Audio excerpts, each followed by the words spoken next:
Legend has it that many years ago, a certain traveler once passed through several villages. The traveler was rumored to only spend a night in these villages, as no one ever got to see the traveler after sunrise. Whenever the traveler stopped by a village, the villagers either became richer or poorer, as the traveler was rumored to be the carrier of good and bad luck. Over the years, many have prayed for the traveler to pass through their village. They wanted their village to prosper, but no one knew what the traveler looked like or when the traveler would pass through their village. Many have come and gone, pretending to be the traveler, swindling villages of their valuables and treasures. This has happened in so many villages, and the rulers of some of these villages have decreed to kill anyone who pretends or portrays himself as the traveler. In the great kingdom of Odu, this was few years ago, a certain man who called himself the traveler came into the village. The people showered him with gifts as they wanted their village to prosper. Even their king hosted the man in his palace, not knowing that he was only a thief and a swindler. The man carted away with several valuable treasures of the king at nightfall, and this enraged the king, who decreed that anyone who portrayed himself to be the traveler would be executed, as the king then believed that the tale of the traveler was only a fallacy, coined to rid villages of their valuables. In the same village lived a girl named Ihoma. Ihoma lived with her father, who was a member of the king's council of chiefs. Her best friend, Ola, lived a short distance from Ihoma's hut, and they've been friends for so many years. One day, Ihoma and Ola were heading to the village stream when they saw a very old woman struggling to lift a heavy wooden crate on her head. Ola stopped to assist the old woman, but Ihoma discouraged her, saying that she should not help the woman because the woman was a stranger. The old woman pleaded with them to help her, but Ihoma and Ola ignored the woman and continued to the stream. On their way back from the stream, they met the old woman at the same spot, struggling to carry the heavy wooden crate. Ola could not ignore the woman a second time, so she dropped her bucket of water and rushed to help the old woman carry the wooden crate on her head. Her friend Ihoma was not pleased at all, but Ola paid no mind to her as she assisted the old woman. They walked for some minutes, and Ola asked the old woman if she was from their village. The old woman laughed, saying that she was only traveling past the village.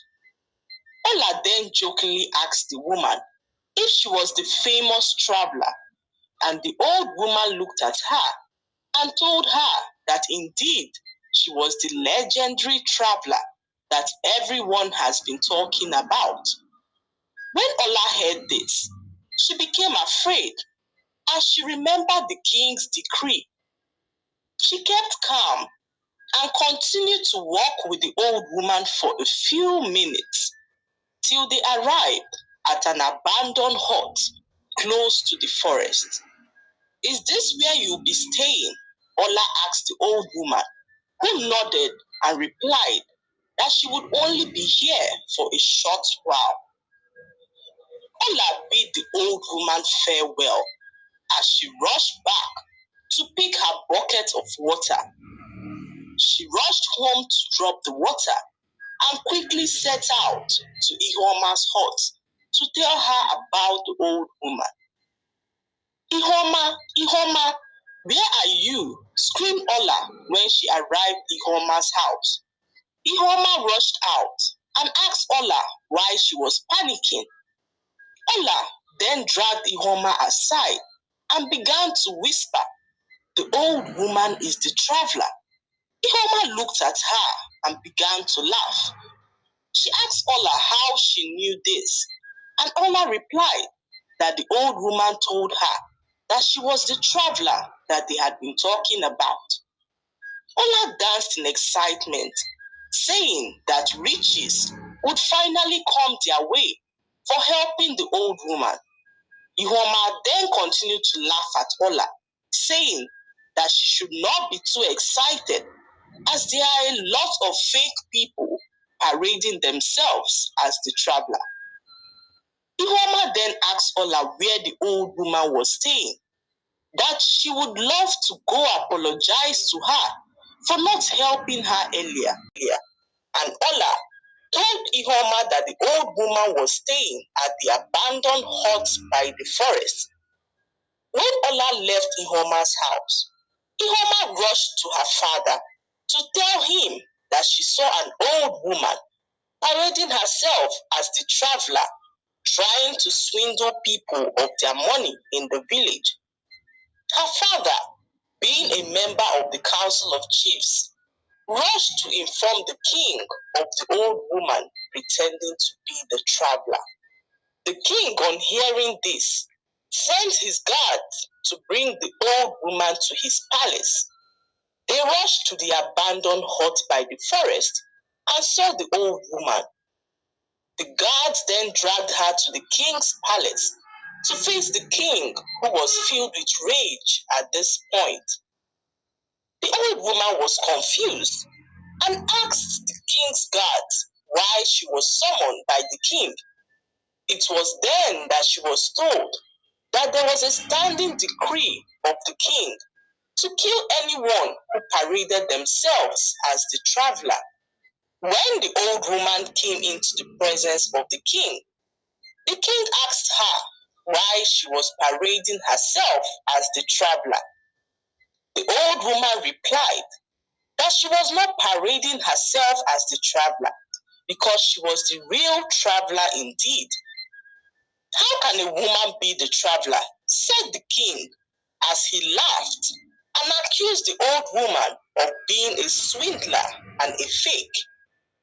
The king then ordered his guards to beat the old woman up and lock her in the palace dungeon till morning, when she would finally be executed and used as an example for other fake people parading as the traveler.